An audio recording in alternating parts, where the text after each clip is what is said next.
everyone and welcome back to my channel. If you are a foreign medical graduate, you have probably noticed that everyone has been talking about this one thing over the last few days or a week, you can say, that it's FMGE June 2026 exam. Some students were saying that it was the toughest exam yet. The others saying it wasn't, it was just different. So what actually happened? I am currently a final year MBBS student here in Philippines and I'll be appearing for my FMG in June 2027. So naturally when I saw all this discussion online, I got curious. So I spent my last few days in exam analysis, watching recall discussions, candidates' feedback to understand what this exam was really like. So in today's video, I will share what students experienced, what changed this year, how this has changed my own preparation if you are writing FMG January 2027 or June 2027 attempt, then what I think you should focus on. So let's get into it. Before I start, just a quick disclaimer. I did not appear this time. Everything I'm discussing today comes from multiple student recalls and exam review analysis published online. So my dear friends, think like this is a review from someone who is preparing for the next attempt. Basically, the overall opinion just surprised me. Most of the students, like I saw many reels, many YouTube videos, most students didn't say that the paper was impossible, but instead they kept saying one sentence, which was, "It made us think." And honestly, I think that this is the biggest takeaway from this year's paper. Paper 1 was generally considered more difficult. Students mentioned like it was like more of clinical scenarios based. There were lengthy questions that required like clinical reasoning, difficulty in managing time. This was about the first paper, and that is why students felt that it was difficult considered to the paper 2. Second paper, on the other hand, was still clinical but felt comparatively easier. This was the review of few students, while the others thought the like opposite. Others thought that the first one was better to second one. Both were difficult. I'm not saying that for one was easier, one was difficult. Both were difficult, but compared to each other, one they thought that it is easier. So the issue wasn't like just it was from any unknown topic, but here the issue was like you couldn't answer them by just memorizing the fact. You actually had to understand medicine. Second thing I'll be discussing is that what was new this year. Now let's talk about what actually changed this year compared to previous years. First thing everyone talked about was the increase in the clinical reasoning. Here many questions were straightforward. For example, what is the drug of choice? But now imagine getting an entire patient history. You have to recognize the diagnosis and choose the right investigation of choice and then decide the treatment. What? Here are like some questions which I have got for you. Like these are the examples, like how it was before. Like in the PYQs, I went through the PYQs, and I like in some of the reviews there are some students who were explaining the way or form of the question. So it is just example. So just take it as example. Previously it was asked something like this, like Erb's palsy involves which nerve roots.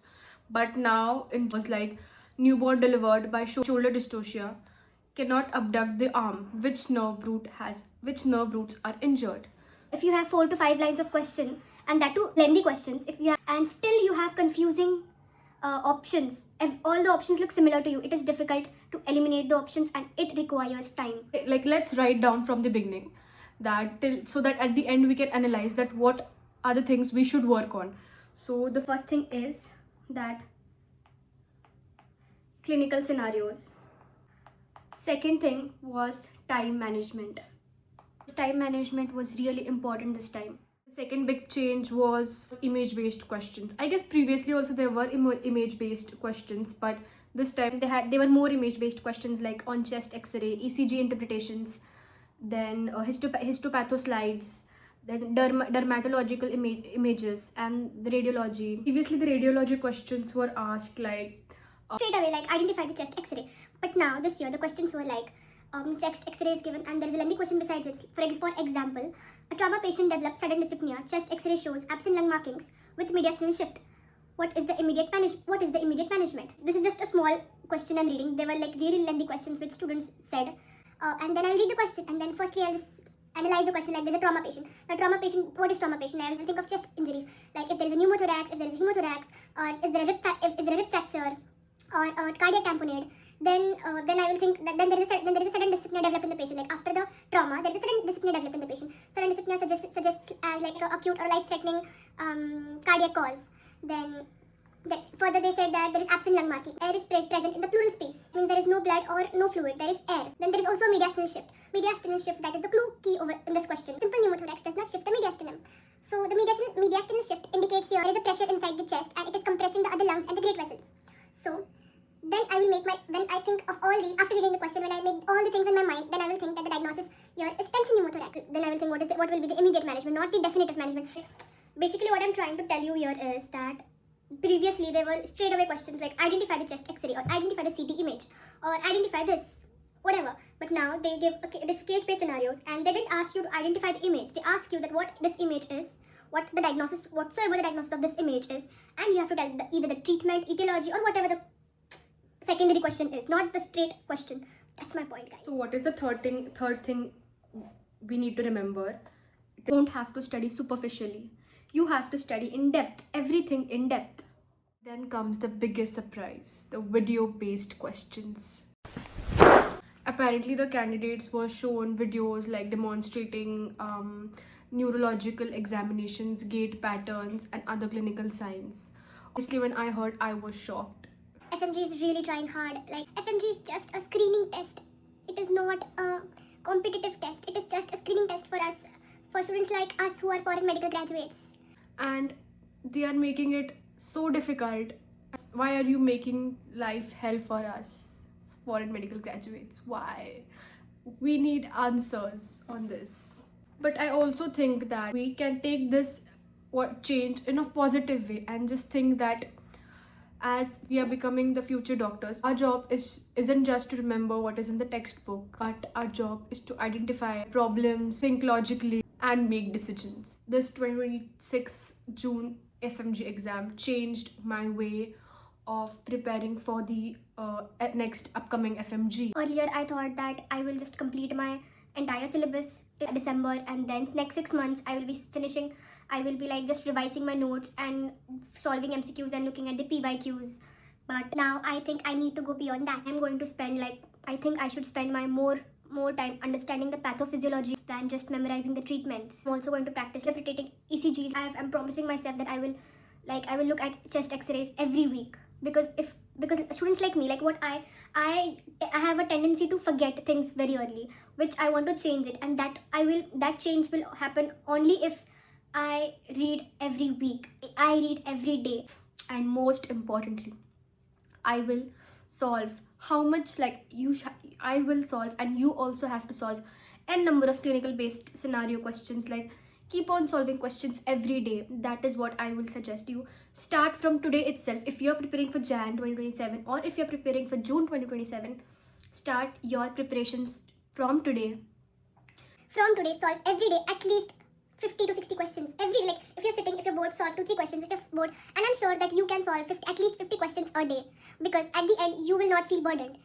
When you're learning side by side, if you're learning some topic, if you're learning that, you learn, but side by side solve questions like overall questions, PYQs, solve the NEET PG PYQs, solve FMG PYQs, and all the PYQs, you have to solve all the PYQs. And what is most important is give full length mock tests. Mock tests will really help you and prepare you for the final exam, because this will teach you time management. Just solving questions won't teach you time management. That will make a good base of you to appear, to solve a clinical based question. When you solve multiple questions, that will make you stronger, where you will be able to solve a question, but that won't help you with time management. So to learn proper time management, you have to solve a full length mock tests with timers. Was for the who are appearing for January, but if you are appearing for June 2027, which I will be also appearing, so for us we have a lot of time. We almost have a year with we can give our really best. Instead of just chasing shortcuts, we can build a strong concepts from the beginning. We have time. Every patient you see in your internship or clerkship is actually preparing for you for your FMG. So those were my thoughts on FMG June 2026 exam, and how I think that I should change my preparation. Again, this video is based on student recalls and reviews published online. I went through all that, and then that's what I'm sharing with you all. What 3 things we have to work for the upcoming FMG exams? And upcoming exam is, first is you have to go through the clinical scenario cases. Second is time management. Time management, as I said, solving mock tests, full length mock tests will help you with time management. That is the best treatment for time management. Then is no superficially studying. You have to study in depth. There is no shortcut in medicine.